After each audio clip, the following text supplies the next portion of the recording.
여러분 신앙생활 많이 해보셨죠? 교회도 몇 군데 혹시 다녀보신 분도 계실 것이고요. 목사님도 여러분 이렇게 경험해 보신 분들이 혹시 있으실지 모르겠는데, 어떤 교회 목사님 두 분이 계셨는데요. 이 목사님께서는 설교를 좀 오래 하시는 스타일입니다. 그래서 한번 하면 1시간 훌쩍 넘고 뭐 길게는 2시간까지 이렇게 설교를 오래 하시는 목사님이 두 분 계셨는데, 이분이 너무 설교를 오래 열심히 하시다 보니까 목이 많이 상하셨어요. 그래서 이비인후과에 찾아가게 되었습니다. 용하다는 의사 선생님을 만나서 먼저 오전에 찾아가신 그 목사님이 목 상태를 얘기하니까 그 선생님이 보시고, 이거 목이 정말 많이 상하셨습니다. 목사님 앞으로 계속 사역을 하시려면 앞으로 설교하실 때는 목소리 톤을 좀 낮추어서 이렇게 잔잔히 이렇게 하셔야지, 목을 너무 세게 쓰시면 목소리가 앞으로 더 갈라지고 또 사역에 어려움이 생기실 것 같습니다. 이렇게 톤을 좀 낮추라고 이렇게 말씀해 주셨습니다. 또 한 목사님이 오후에 그 똑같은 병원을 찾아갔는데, 그 목사님에 대해서 진찰을 해보더니 목사님 목이 굉장히 안 좋습니다. 그러니까 앞으로 설교하실 때는 아무래도 그 말씀을 수를 좀 줄여야 되니까 설교 시간을 좀 대폭 줄이시는 게 좋겠습니다. 이렇게 처방을 해 주신 것입니다. 옆에서 듣고 있던 그 간호사님이, 아니 우리 의사 선생님이 참 그 영하신 분이구나, 정말로 똑같은 증세를 가지는 환자를 향해서 어떤 분에게는 목소리 톤을 낮추라고 그러고 어떤 분에게는 그 말수를 시간을 줄이라고 이렇게 얘기를 하니 뭔가 특별한 그 처방에 이유가 있을 것이다. 그래서 우리 참 닥터가 훌륭하신 분이구나, 그런 생각이 들어서 그 이유를 물어봤더니 그 선생님께서, 의사가 이렇게 말했습니다. 오후에 두 번째 오신 목사님은 우리 교회 목사님이야. 그래서 아직도 이해가 좀 안 되시는 분은 나중에 점심시간에 옆에 있는 분들에게 그래서 여러분, 그 목사님들도 어떤 분은 설교를 길게 하기도 하고, 어떤 분은 내용이라도 있으면 길게 하면 좋은데 말이죠. 재미가 없으면 짧게라도 끝내줘야 되는데, 어떤 경우는 딜리버리가 좀 안 좋으시기도 하고.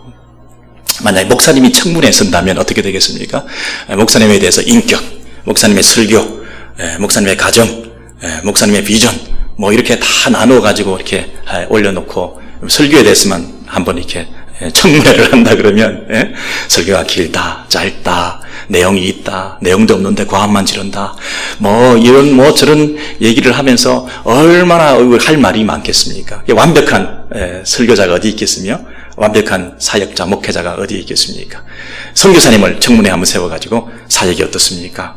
다 그냥 얘기를 하면 복음은 잘하는데 내용이 없는, 혹시 그런 분도 계실 수도 있고, 어떤 분은 복음은 별로 하지 않는데 사역은 정말 알차게 하시는 분도 있을 거고, 하여튼 완벽한 게 없을 것 같아요. 이 사람 저 사람 다 어떤 장단점이 있을 것 같고요. 목회자도 만약에 청문회에 쓰면 정말 두려운데 말씀이죠. 여러분은 어떻습니까? 내가 청문회에 만약에 섰다. 여러분의 건강, 여러분의 가정, 여러분의 인생, 여러분의 과거, 여러분의 현재 모습, 여러분의 경제활동, 여러분의 신앙생활, 여러분의 텍스 보고, 여러분의 교우관계, 자녀 교육은 여러분 어떻게, 부부 문제는 여러분 어떤가 다 한번 낱낱이 한번 조사해보자. 그래서 만약에 청문회에 섰다 그러면 굉장히 두려울 거요. 굉장히 좀 부담이 될 그런 어려움이 있을 것 같습니다. 여러분, 요즘 한국의 그 청문회 이런 기사를 많이 보게 되는데, 그 사람이 없는 것 같아요. 한마디로 청문회를 통과해낼 만한, 거뜬하게 통과해낼 만한 사람이 인재가 많이 부족한 것 같아요. 그렇기도 하고, 그 청문회가 계속 이슈가 되고 문제가 되고 하는 이유 중에 한 가지가 그 검증 절차가 좀 미리 충분히 있지 않은 것 같아요. 그래서 미국과 한국의 이 청문회 그 문화를 좀 비교를 해보면, 미국은 3개월 이상 충분한 검사를 한다 그러지 않습니까? 그래서 FBI가 신상조사를 하고, 이 IRS가 세무조사를 하고, 그 과거에 있는 거 다, 그리고 주변에 있는 사람들 얘기도 청취하고, 그래서 그 모든 과정을 통해서 학교 다닐 때 주력을 했다든지 교통 위반 티켓이 있다든지 심지어 이런 것까지도 다 드러나는 상태에서 그 3개월 동안 사전 조사하는 기간에 그것도 법적 효력이 있어가지고 그 기간에 거짓 진술을 했을 경우에는 처벌을 받는 것으로 돼 있답니다. 그러니까 모든 것이 걸러지고 난 다음에 이제 될 사람이 올라와서 이제 업무 능력이라든지 그분의 정책이라든지 이런 것을 검사하고 조사하는 청문회가 되지 않고 한국은 깜짝 인사, 갑자기 누가 며칠 만에 올라와가지고 누구 추천을 받아가지고 조직을 통해서 비선을 통해서 뭐 아는 사람을 통해서 이렇게 와가지고 그 사람을 갑자기 이제 내어놓으니까 여론에 의해서 완전히 다 드러나게 되고 난도질을 당하게 되고 청문회 하는 동안에 계속해서 신상틀기를 하고 뭐 과거의 것들이 다 드러나게 되고 말이죠. 뭐 논문이 어떻다, 대필이다, 표절이다, 가정이 어떻다, 뭐 학력이 어떻고, 뭐 세금이 어떻고, 뭐 위장 전입을 하고, 뭐 이중국적이고, 뭐 이러고 뭐 하나하나 이제 막 문제가 돼. 그거 하나하나 이제 막 얘기를 하고 있는 그런 청문회가 돼버렸잖아요. 그래서 이게 뭔가 제도적으로 좀 보완이 필요한 것 아닌가. 근데 어쨌든 사람이 없는 것만은 확실한 것 같아요. 부를 축적한 사람이 마지막에 명예욕까지 얻으려고 관직에 관심을 돌리다 보니까 그 부를 축적하는 과정이 얼마나 이게 모순덩어리인데 탈법과 불법이 많았던 것들을 거쳐서 이렇게 그러니까 뭐 관직을 하나 얻으려 해봐야 그 과거에 있었던 심지어 박사가 되고 교수가 되고 총장이 되어도 그 과정들이 논문이고 뭐고 다 이런 과정들이 엉망인데 말이죠. 그러니 사람이 이 필터링을 통해서 거쳐 나갈 수 있을 만한 그런 자격을 갖춘 인재가 없는 거예요, 사실은. 여러분, 사람들 앞에서 하나의 정부의 어떤 관직을 맡기 위해서도 그런 엄격한 청문회를 통해서 검증격사를 통해서 통과해야 될 그런 것도 있다고 한다면 저와 여러분이 하나님 앞에서 볼 때에 하나님께서 참 칭찬하실 만한 참 하나님께서 귀하게 보실 만한 그런 우리 하나님의 사람들이 있을까요? 사람이 없다. 우리 오렌지 교회 하나님께서 오셔가지고 이렇게 볼 때에 참 여기 사람들이 많다. 하나님 나라를 한보통에서 섬기면서 하나님 앞에 경건한 마음과 어릴 때부터 이 신앙 양심을 지키면서 올곧게 타협하지 않고 믿음을 지키고 하나님 앞에 살아왔던 참 귀한 일꾼들이 많다. 이렇게 신실하게 살아왔던 이 사람을 하나님께서 픽업하셔서 하나님 나라를 위해서 요소요소에 파송하시고 이 말세에 하나님께서 꼭 필요한 곳에 일하실 수 있도록 그렇게 준비해야 되지 않겠습니까? 우리 어린 심령들을 BBS를 통해서 성경 공부를 하고 말씀을 배우고 하나님에 대한 사랑과 열정이 생기게 되어서 그 어린 것들이 처음부터 어릴 때부터 하나님을 향해서 살아가는 하나님 앞에서 살아가는 법을 배우는 그런 인생들이 되어서 그렇게 순결하고 거룩한 믿음을 지키는 하나님의 자녀들을 하나님께서 택하시고 하나님께서 필요한 곳에 보내시는 준비된 그릇을 통해서 그릇이 깨끗해야 하나님께서 쓰시는 거죠. 그릇이 크고 화려한 게 아니라 깨끗한 그릇이라야 하나님께서 그 그릇이 쓰임받게 하신다고 하지 않았습니까? 그런 면에서 여러분 이 오렌지 교회 하나님 보실 때에 참 일꾼들이 많다. 그런 칭찬을 받는 그런 은혜가 있게 되기를 원합니다.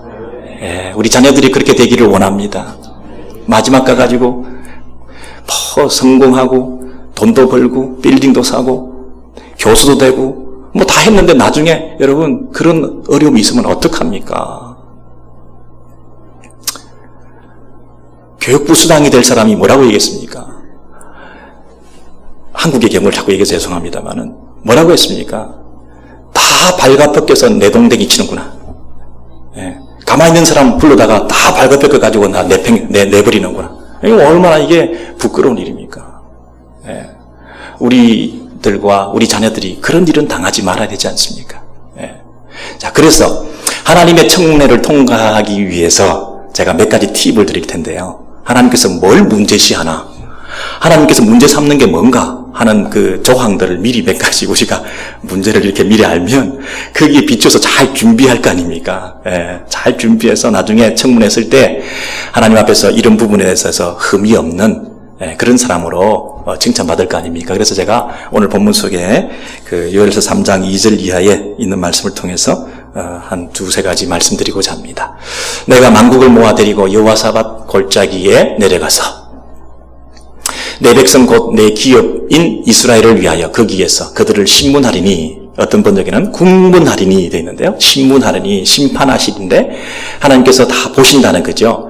이 조항에 대해서 한번 체크리스트를 만들어서 이렇게 얘기를 하고 질문을 하고 대답을 들어보고 변명을 들어보고 합당한지 얘기를 들어보고 그 부분에 대해서 이 문제를 삼겠다는 거 아니겠습니까? 하나님께서 어디에서? 거기에서 어느 골짜기, 심판의 골짜기에서 여러분 장소가 있습니다. 또 거기에서 그때에 어느 시점에 하나님께서 심판을 하시는데 이 이스라엘을 위하여 하나님의 백성인 이스라엘을 위해서 하는 것입니다. 사실은 이 열방들, 세상 나라들, 이 세상에 있는 사람들이 이 하나님의 백성들에 대해서 어떻게 했는지에 대해서 하나님께서 그것도 예의주시하시면서 다 보고 계신다는 거죠. 하나님의 관심사가 뭔가에 대해서 우리 3절부터 이제 보시는데요.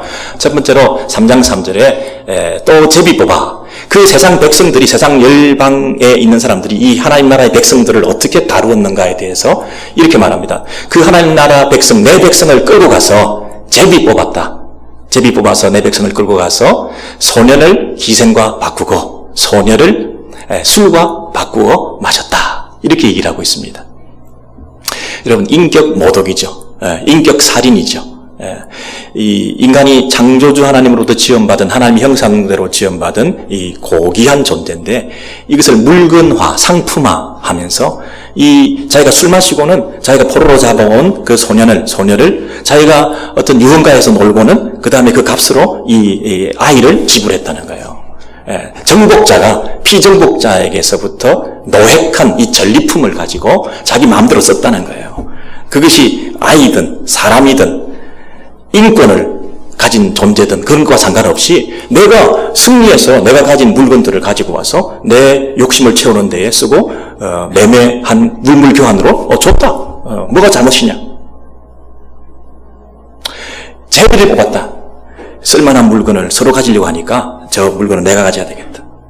쓸만한 건장한 사람, 아름다운 사람, 쓸만한 필요한 사람, 앞으로 돌이 될 만한 그런 노예들을 포로로 잡아와서 그들을 서로 잡아가지고 서로 나눠 가졌다는 거예요.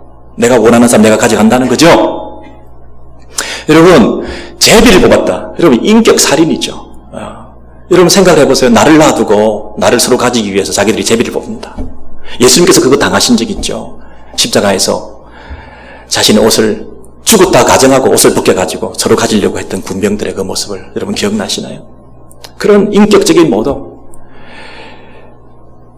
사람이 사람으로서 대접받지 못할 때 얼마나 상처가 됩니까? 자존심이 상한다. 인격적으로 모욕을 당했다 하는 것이 얼마나 여러분 기분이 나쁘십니까? 돈 문제가 아니죠. 다른 문제가 여러분 굉장히 화난 기억 나십니까? 차별당했다, 무시당했다, 모욕당했다, 사람 취급받지 못했다 이랬을 때 당했던 그 아픔들이 있잖아요. 오래 남지 않습니까? 여러분 그런 부분들에 대해서 하나님께서 문제를 삼으시는 거예요. 문제를 삼으시는 거예요. 너희들이 내 백성을 그렇게 취급했지 않았어. 내 그 부분에 대해서 너를 가만두지 않을 거야. 사람을 놔두고 제비를 뽑아 가졌어.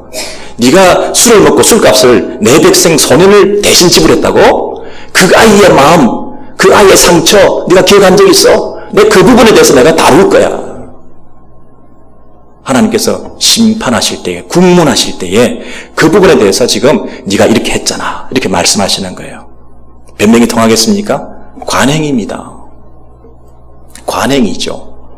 아니 내가 정복자로서 피정복자의 그 포로된 자들을 가지고 내가 내 마음대로 썼고 내가 승리에 도취되고 내 이 승리감을 만끽하기 위해서 내가 술도 마셨고 내가 그동안 피곤했고 전쟁에서 힘들었으니까 내가 마음대로 한번 쉬어봤고 놀아봤습니다. 축구 경기를 열심히 했는데 뭐 승리했으니까 한번 한잔할 수도 있는 거고 패배했으니까 내가 국가대표로 하더라도 그냥 뭐 이게 마지막이라 생각하고 한번 풀어줬으면 젊은 선수들이 뭐가 잘못했다고 이게 관행인지 뭐 이것 가지고 문제 삼으면 그럼 어떡하라는 말씀입니까? 이게 뭐 옛날 그 당시에 다 논문 표절했던 거고 그래서 뭐 박사되고 다 했던 거고 교수되고 총장되고 학력 세탁하고 뭐 다 했던 거지. 옛날에 뭐 텍스 문제 그 완벽한 사람 누가 있습니까?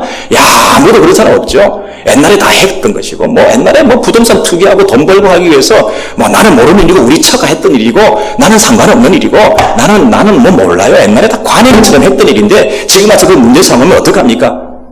문제 삼는다는 거죠.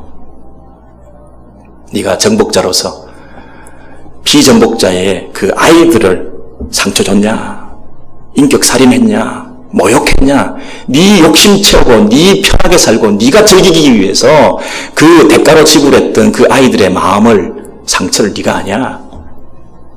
하나님께서 그 부분에 대해서 관행처럼 응당해도 괜찮다고 착각했던 그 부분을 하나님께서 다루시고 문제시하신다는 거죠.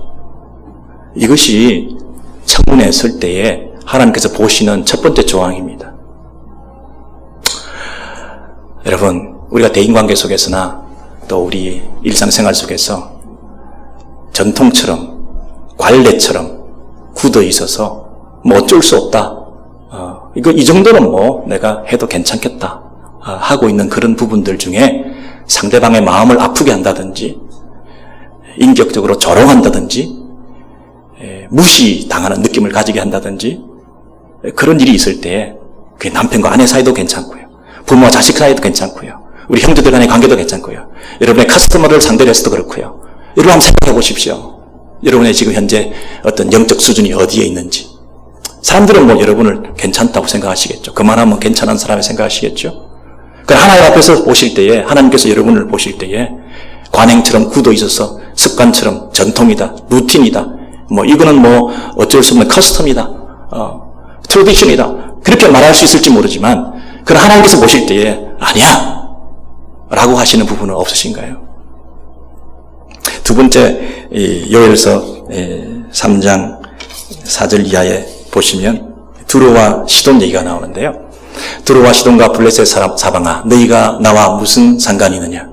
여러분, 두로라는 나라가 있고 시돈이라는 나라가 있는데 그 나라를 상대로 해서 하나님께서 나하고 지금 무슨 상관이냐, 너와 나와의 이 관계에 대해서 어떤 모습을 지금 찾아보시고자 하는 거죠.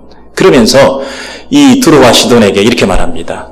너희가 보복하는 것을 내가 신속히 너희 머리에 돌리니 곧 너희가 내 은과 금을 빼앗고 나의 진귀한 보물을 너희 신전으로 가져갔으며 그랬죠. 내 보물, 내 진귀한 은과 금, 이렇게 말하지 않습니까? 하나님께서 자신의 귀한 것들을 네가 너의 신전으로 가져갔다, 이렇게 말하죠. 여러분, 나의 귀한 것은 뭐냐면 하나님의 성전에 있는 진귀한 기구들과 금과 은과 하나님 나라의 하나님의 성전에 있는 것들을 네가 가지고 가서 너의 신전에 꾸미고 장식하는 데 사용했느냐, 그렇게 말하는 것입니다. 풍요의 신을 숨기고 네가 이 땅에서 구복적인 신앙을 가지고 네가 잘되도록 하는데 네 신전을 꾸미고 장식하면 네가 잘될 것 같느냐. 그래서 하나님의 나라의 그 성전의 거룩한 곳에 있는 물건을 가져다가 너의 부를 축적하고 너의 풍요를 위해서 너의 신전에다 갖다 바치느냐. 여러분, 재물을 가지고 다른 데 가지고 나를 위해서 가져왔다는 얘기는 단순히 경제적인 문제가 아니라 영적인 문제네요. 하나님의 전에 있는 것을 감히 하나님의 전에 두렵고 떨리는 마음으로 터치할 수 없는 부분들을 쉽게 함부로 들어가서 탈취해서 다른 건 몰라도 하나님 전에 가서 내 것을 가지고 네가 가서 네 신전을 꾸몄느냐. 이건 굉장히 영적인 부분이네요. 그리고 또 한 가지는 이 두로와 시돈이라고 하는 나라에 대해서 조금 배경이 있습니다. 이런 말을 나 지금 무슨 상관이 있느냐, 이런 관계냐, 이렇게 말씀하시게 된 그 배경이 뭐냐면 열왕기상 5장 이하에 쭉 9장까지의 내용을 훑어보시면요, 이런 말씀이 있죠. 솔로몬이 그 부친을 이어 왕이 됨을 두로 왕 히람이 들었다. 여러분, 솔로몬의 부친이 누군가요? 아버지가 다윗입니다. 그 다윗에 이어서 이제 솔로몬이 왕이 됐다는 소식을 듣게 되니까 두로에 있는 그 두로의 왕 히람이 신하들을 보내어서 서로 이제 그런 좋은 관계들을 계속해 나가는 거죠. 이는 히람이 평생에 다윗을 사랑하였습니다. 관계가 아버지 때부터 있는 거예요, 그죠? 히람과 솔로몬이 서로 친목하여 두 사람이 약조를 맺었더라. 여러분, 그 두로라는 나라와 이 이스라엘 간에 이런 친선 조약이 지금 맺어지고 있죠. 왜냐하면 부모 때로부터 오래된 이런 관계들이 있기 때문에. 그리고 솔로몬이 성전을 건축하는데 그 성전 건축할 때 많은 도움을 줬죠, 이 나라가. 그래서 성건축을 마치고 갈릴리 성읍 20곳을 히람에게 주었으니 이는 두로 왕 히람이 솔로몬에게 온갖 백향목과 잣나무와 금을 제공하였습니다. 성전을 건축하는데 자재를 대고 벌목을 해서 그것을 배로 실어다 날라가지고 건축하는데 도움을 주었던 나라죠. 그래서 그 관계가 형제 관계죠. 그래서 히람이 나중에 이르기를 솔로몬에게 뭐라고 얘기합니까? 내 형제요 이렇게 부르죠. 내 형님이라고 부르는 거죠. 히람이 금 120달란트를 왕에게 보냈더라. 여러분 달란트의 이 발륨이 얼마나 그 화폐 단위가 큰 거 아시죠? 예. 이렇게 많은 돈을 주고받고 서로 사랑하고 성전 건축을 하는 데 도움이 되고 형제라 부르고 그리고 부모 때부터 아는 관계고 오래된 이 관계잖아요. 그런데 이 관계를 이 두로 왕 히람이 어떻게 했습니까? 성전 건축을 함께 했던 그들이 그 성전에 쳐들어가서 탈취하고 물건을 훔쳐나오고 돈이 되는 일이라면 관계를 깨뜨렸죠. 그 오래된 부모로부터의 관계를 헌신짝처럼 내던지면서 자신의 그 경제활동, 유익, 도움, 그리고 자기 신전을 꾸미고 나에게 풍요를 갖다 주는 것이라고 한다면 남의 성전에 있는 것들을 헌신짝처럼 관계를 던지면서 탈취해서 자기를 위해서 꾸밀 수 있는 돈이면 관계도 버리는 이런 사람들이 된 거죠. 여러분, 이 돈이 먼저입니까? 관계가 먼저입니까? 우리가 잘 알면서도 이 결정적인 순간에 야 이게 돈이 되는데 이게 나에게 도움이 될 텐데 라는 생각이 들 때 그 관계에 대해서 우리가 눈 감을 때가 참 많이 있습니다. 이 정도야 뭐 눈 감아버리고 살짝 그냥 이전에 무슨 부모와 관계가 있었든 말든 지금은 이 중요한 거지. 그 오래된 관계, 그 아름다웠던 형제관계, 함께 동력했던, 성전 건축했던, 이런 면에서 협력했던 이런 상태는 아무 상관이 없고 이제 당장 나에게 도움이 될 수 있는 일이라고 한다면 훔쳐나오는 이런 살짝 눈 감고 마는 이런 관계들이 얼마나 많이 있습니까? 여러분, 이런 사람들에 대해서 이 에스겔 28장에 대해서 이 두로 왕에 대한 이런 언급이 있는 걸 여러분 확인해 보시면 여러분 더 확인이 분명할 것입니다. 너는 두로 왕에게 이르기를, 하나님께서 말씀하시는 거예요. 두로 왕이 이르기를 주의 말씀에 네 마음이 어떡하다고요? 교만하여 나는 신이다. 내가 하나님이다. 내가 하나님의 자리 곧 바다 중심에 앉았다 하는도다. 두로 왕의 현재 상태가 그렇다는 거예요. 너는 사람이요 신이 아니거늘 네 총명으로 재물을 얻었으며 너 머리 쓰고 지혜롭게 해서 재물을 많이 축적했지. 그래서 금과 은을 곳간에다가 지금 많이 쌓아두었지. 너 돈 많은 줄 내가 알아. 너의 그 큰 지혜와 장사술로, 장사하는 그 방법들로 재물을 더하고 그 재물로, 그런데 네 마음이 교만해졌네. 여러분, 물질이 들어오면 마음이 교만해지잖아요. 사람이 교만해지면 관계들이 다 깨지잖아요. 관계를 다 깨치면서 일단 물질이 된다고 한다면 다 그 물질을 취하는 것이 인생이잖아요. 그래서 교만해지고 어디까지 교만해집니까? 자기가 하나님처럼 되잖아요. 자기가 바다 중심에, 온 세상 중심에 앉아가지고 내 중심으로 모든 걸 보잖아요. 유아덕전식의 자기 중심적인 사고방식을 가지고 행동하는 그 사람들의 말과 행동에 대해서 사람들은 굉장히 혐오감을 느끼죠.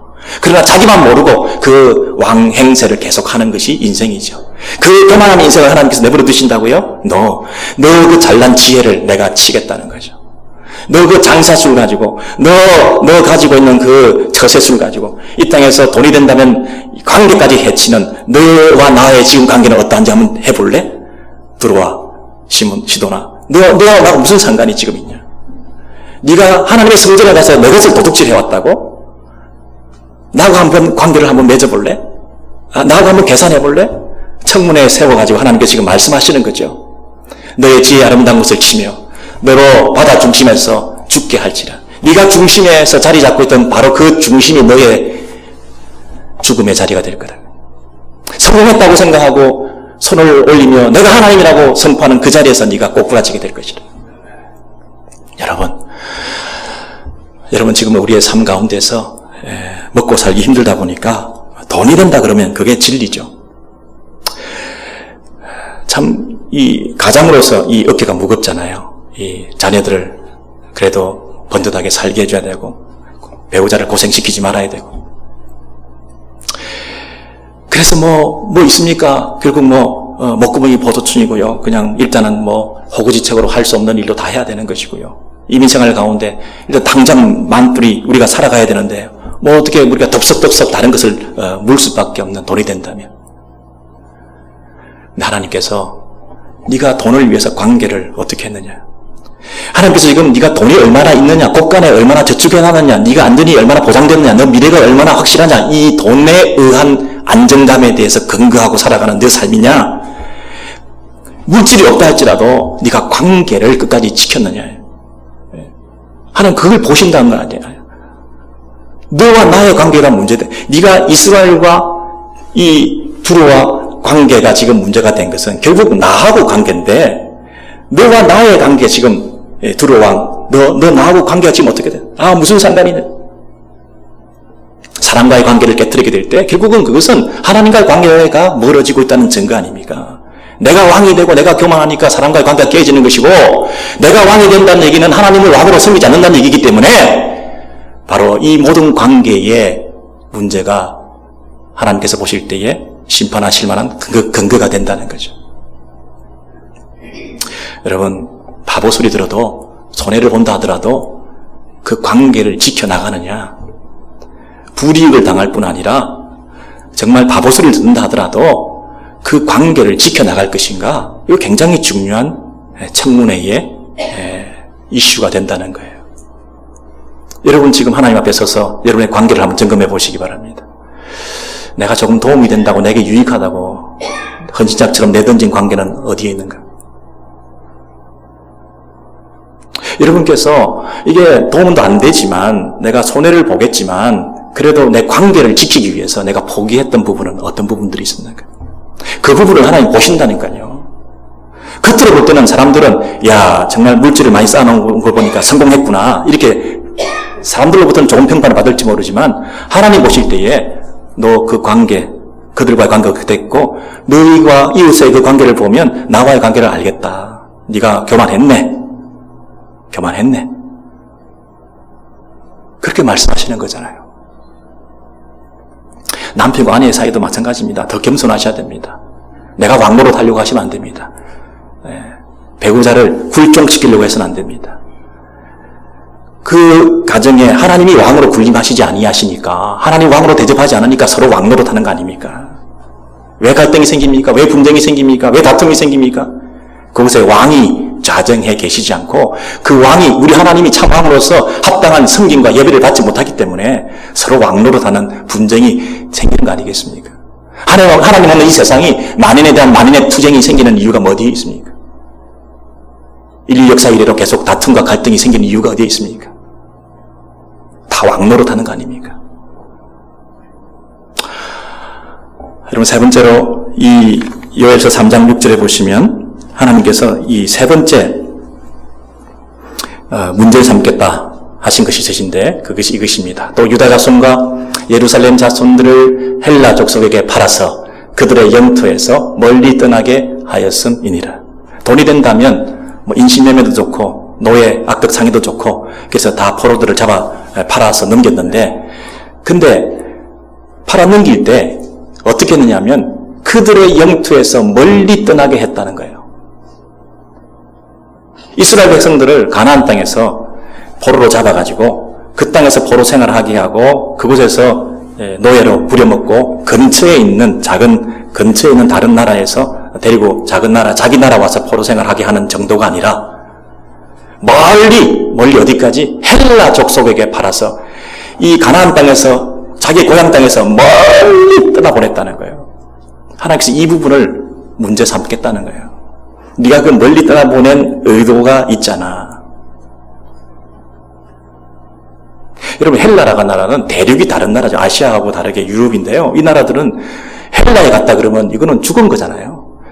헬라에 갔다 그러면 거기서는 신전 앞에서 노예를 잡아다 살아있는 이 제사를 사람들로 하여금 드리게도 했던 그런 나라 아닙니까? 그리고 멀리 있지 않습니까?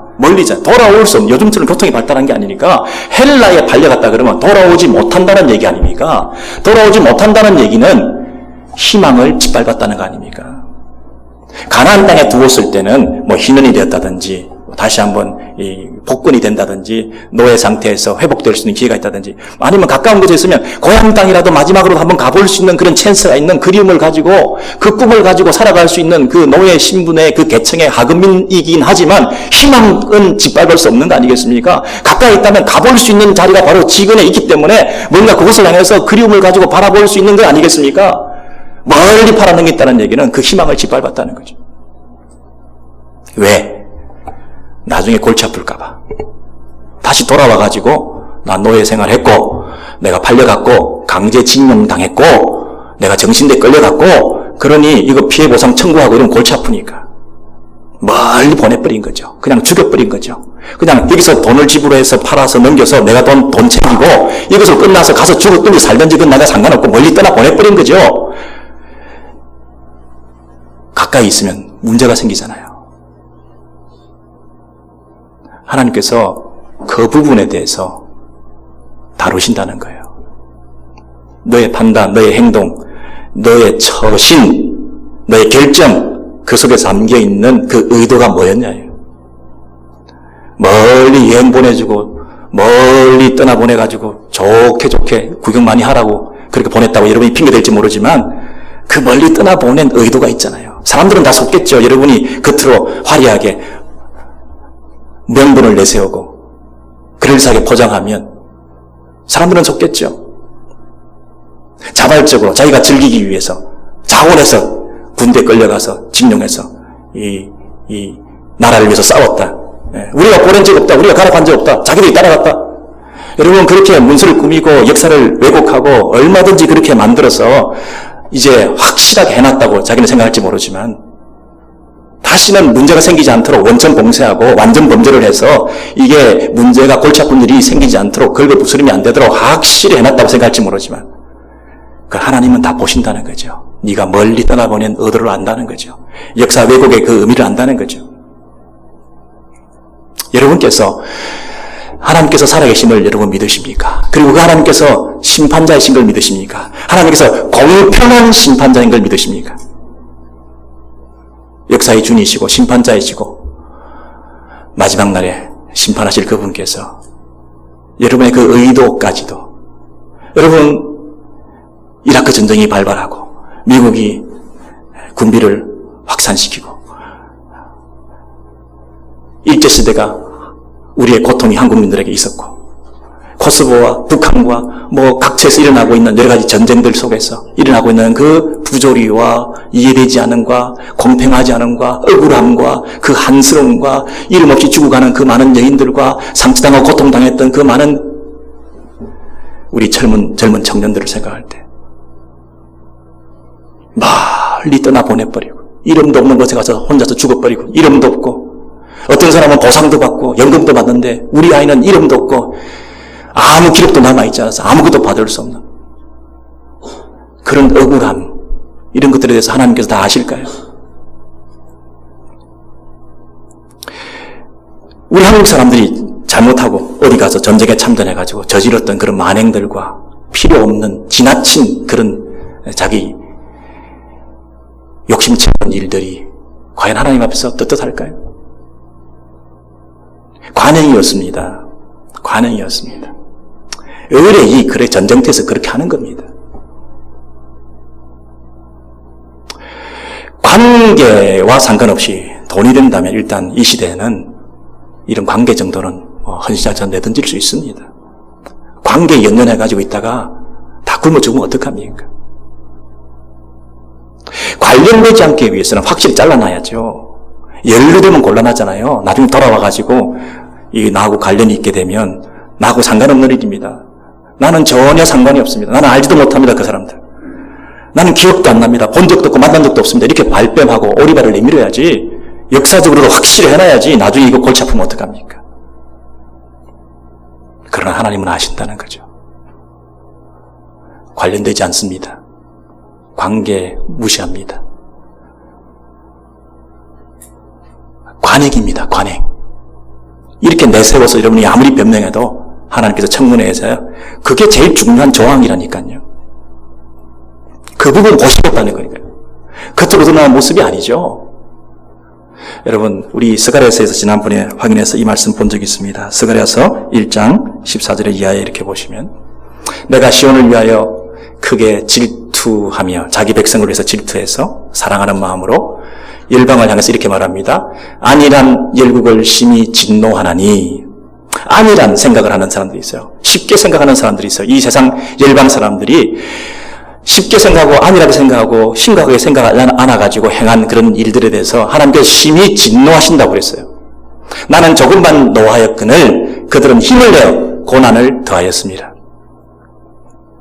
여러분, 이스라엘이 범죄했어요. 그래서 하나님께서 자기 백성들을 경책하고 책망하고 징계하기 위해서 열국에 있는 이방 나라들을 일으켜 세워가지고 그 이스라엘을 치게 만들었어요. 하나님의 막대기로 쓰임받은 거죠. 여러분, 열국이 일어나고 흥왕하고 군사력이 확장되고 이 나라가 먹고 살게 되고 하는 이유가 지들이 잘해서 그런 게 아니에요. 하나님께서 당신의 백성들을 사랑하는 마음으로 한번 칠 수 있도록 한번 이렇게 세워준 거죠. 세계사적인, 이 기독교 회사적인 관점으로 이 세계사를 다시 보면 그 나라들의 흥망성쇠라고 하는 것이 지들이 잘나서 그런 게 아니에요. 지정학적으로 우월해서 그런 게 아니에요. 운이 좋아서 그렇게 된 게 아니에요. 이스라엘을 한번 치기 위해서 하나님께서 잠시 군사력을 이렇게 세워준 거죠. 그래서 자기가 하나님의 막대기로 쓰임받았을 뿐인데 자기가 심판자가 돼가지고 하나님은 조금 진노했는데 자기가 힘을 더하여 내어서 하나님의 백성들에게 고난을 가했다. 내가 심판자가 돼가지고 함부로 휘둘렀다는 거죠. 그 힘을 더해서 고난을 더했던 그 부분에 대해서는 심판받아야 된다는 거예요. 착각하지 말라는 거예요. 승리자가 충분히 할 수 있는 관행이다. 정복자가 그 정도 승리도 만끽 못하냐? 여러분, 역사의 주인이신 우리 하나님은 심판자이십니다. 당신의 백성들을 보호하시고 지켜주시고 끝까지 하나님께서 살려주시는 은혜롭고 신실하신 하나님이십니다. 그런데 하나님의 백성들을 향해서 세상 사람들이 행하는 그 모든 일들에 대해서 억울하고 비참하고 조롱당하고 그것으로 끝난 줄 알았는데 더 조롱당하는 부분, 더 가혹하게 처벌받는 비참한 핍박당하는 부분, 더 멀리 쫓겨짐을 당하는, 왜 이런 일이 나에게, 이 정도까지는 하나님 내가 참겠는데요. 하나님의 백성이라면 이 정도는 참아야 되겠지요. 여기까지는 그래도 내가 견딜만 한데요. 이거는 너무했잖아요 하고 뒤집어지는 분들 계시죠. 이건 아니지 하나님이라도 하고 하나님에 대해서 삿대질하는 분들 계시죠. 이렇게까지 인격 모독을 하고 이렇게까지 하나님의 백성들을 하나님이 내팽개쳐 준다고 한다면 그런 하나님은 무슨 사랑의 하나님이냐라고 말하는 분들 계시죠.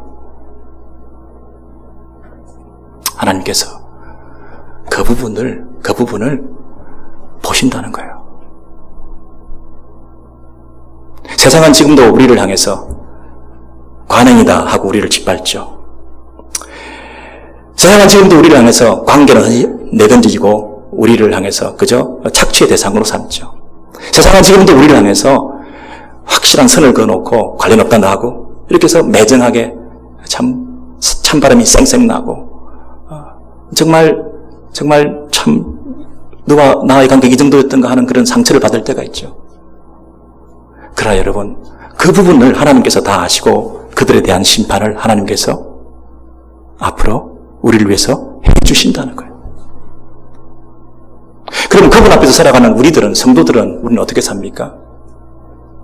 우리도 역시 동일하게 그 하나님의 마음을 헤아려서 세상 사람들과 같이 않게, 세상 사람들이 우리를 취급했던 그 아픔을 우리가 당한 적이 있다고 한다면 적어도 우리는 그런 세상을 향해서 악을 악으로 갚지 않고 선한 접근을 통해서 끝까지 관계를 지켜주고, 관행이지만 그러나 이건 아니다 싶으면 안 해야 되고, 이게 내가 연루되지 않게 해서 그냥 입 싹 닫고 돌아서는 그런 양치짓을 하지 않고 끝까지 무한 책임을 가지고 섬기며 사랑할 수 있는 그런 자애로운 하나님의 백성들로 거듭나는 우리가 되어야 이게 하나님께서 기뻐하시는 것 아니겠습니까? 어떤 책에서 이런 내용을 본 적이 있습니다. 현대인의 성적 방종에 대한 하나님의 심판이 요즘 에이즈가 창궐하는 것 같다. 그런 설교를 어떤 목사님이 했는데 그 기사가 한국의 해 토픽의 일간지에 떴습니다. 여러분, 해 토픽이라고 하는 것은 여러분 아시다시피 세상에 이런 일이 다, 별희한한 일이 세상에 다 있네, 이런 것이 그 해 토픽에 취급되잖아요. 하나님께서 심판하신다고 하는 그 내용이 해 토픽이죠. 여러분, 종말론자들이 예수께서 재림하신다라고 한장 떠들고 나니까 재림 안 하잖아요. 그러니까 누가 또 하나님은 심판하십니다, 재림하십니다 얘기하면 또 이런 일이다, 우스운 세상 별일이 다 있네, 별소리를 다 하네, 목사들이 요즘 기독교인들이 욕을 먹고 교회가 욕을 먹는 이유가 뭡니까? 사람들 볼 때 이 하나님의 존재와 하나님의 심판에 대해서 두렵지 않은 거예요. 또 뭐라고 쓸데없는 얘기를 하네, 웃기고 있네 라고 하는 그런 관점에서 하나님의 심판을 우스갯소리 취급하고 있는 세상에 우리가 살고 있습니다. 여러분, 하나님께서는 심판자이십니다. 공평하신 심판자이십니다. 그리고 그분이 다시 오시면 관행이다, 관계를 무시하고 함부로 행했던 일들, 내가 관련되지 않고 연루되지 않기 위해서 매몰차게 차갑게 대했던 그 모든 일들, 멀리 떠나보냈던, 팔아넘겼던 그런 일들, 국가와 국가, 나라와 나라, 교회와 교회, 성도와 성도, 우리의 삶의 모든 현장에서 일어났던 그 모든 부분들에 대해서 하나님 앞에서 청문회에 서서 우리가 심판받아야 될지 모르는 거 아니겠습니까? 제가 청문회에 서서 물으실, 신문하실 그 질문 내용 3가지를 알려드렸습니다. 미리 문제를 알려드렸으니 잘 준비하시기 바랍니다. 그분 앞에 서서 부끄럽지 않는 삶을 살아가실 수 있도록, 겉으로 화려한 삶이 아니라 여러분의 내면과 심령 속에서 여러분의 생각과 중심과 동기가 순수할 수 있는 그런 성실하고 거룩한 하나님의 백성이 되어서, 여러분, 이 오렌지힐 교회에 그런 하나님의 백성들이 참 많다, 사람들 많다, 인재가 없다가 게 아니라 사람들 참 많다, 쓸만한 하나님의 백성들 참 많다. 주일학교에 가보니까 이 오렌지힐 교회 성도들 가정에 있는 그 자녀들의 그 마음 바탕이 다르다. 열악한 놈들이 아니라 정말 순수한 하나님의 자녀들로 잘 자라고 있다. 저것들 잘 키워서 하나님께서 아름답게 쓰실 수 있는 그런 은혜가 저와 여러분의 가정에 있을 수 있도록 하나님의 은혜를 구하시는 여러분 되시기를 주의 이름으로 소원합니다.